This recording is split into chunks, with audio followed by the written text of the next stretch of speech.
आगे बढ़ते हैं, बात करते हैं महाराष्ट्र के नागपुर जिले की, जहां पर शिक्षा और लॉकडाउन को ध्यान में रखते हुए माध्यमिक शिक्षण अधिकारी ने आदेश जारी किया है, जिसके तहत कोई भी स्कूल प्रबंधन अभिभावकों पर सख्ती नहीं कर सकेगा और ऐसा करने वाले पर सख्त कार्रवाई के आदेश भी दिए गए हैं। दरअसल कोरोना के कारण कई अभिभावकों की आर्थिक स्थिति बिगड़ गई है, तो कईयों की नौकरियां चली गई है, जिसकी वजह से अभिभावकों के पास बच्चों की फीस जमा करने के लिए पैसे नहीं बचे हैं। ऐसे में स्कूल फीस जमा करने के लिए भी उनके पास पैसे नहीं है।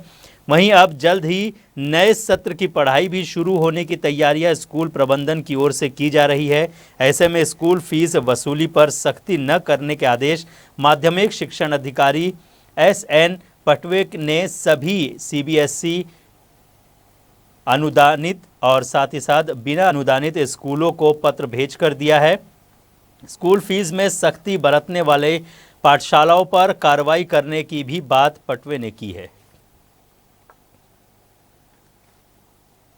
ये बताइए, आपने सभी बोर्ड की जो स्कूल है उन्हें एक पत्र दिया है कि स्कूल जो फीस है वो सख्ती ना करे बल्कि कटौती करे। क्या है पूरी जानकारी और क्या क्या चीजें पत्र में दी गई है?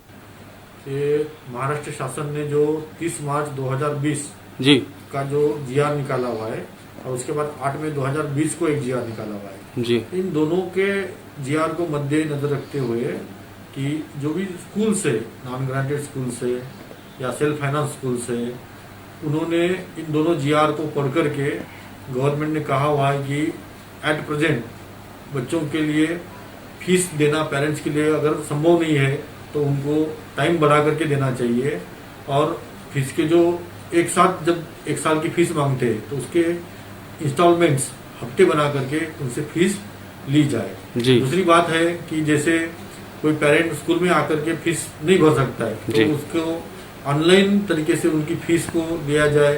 ये सारी बातें उन दोनों लेटर्स में है। और जो आने वाला एकेडमिक ईयर है 2020-21 इसमें किसी तरह की फीस ना बढ़ाई जाए, ऐसे ही गवर्नमेंट की ओर से निर्देश है, वही उस लेटर में लिखा गया है।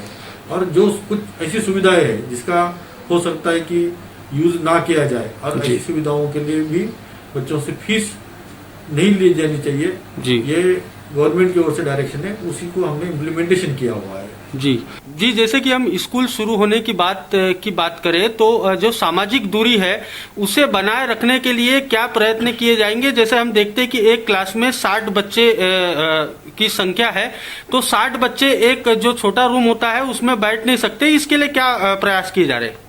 अभी गवर्नमेंट की ओर से इसके बारे में डिटेल डायरेक्शन आने वाले हैं जी। और जब जैसे डायरेक्शन आएंगे उस हिसाब से हम सभी स्कूलों को बताएंगे किस तरह से क्लासेस चलानी है जी, किस तरह से बच्चों को सोशल डिस्टेंसिंग मेंटेन करना है जी, हाइजीन कैसे मेंटेन करना है। इन सारी बातों के लिए गवर्नमेंट की ओर से डायरेक्शन देने का काम चालू है। और डायरेक्शन मिलते ही हम लोग नीचे सब पूरा सर्कुलेट करके उस तरह से काम करेंगे।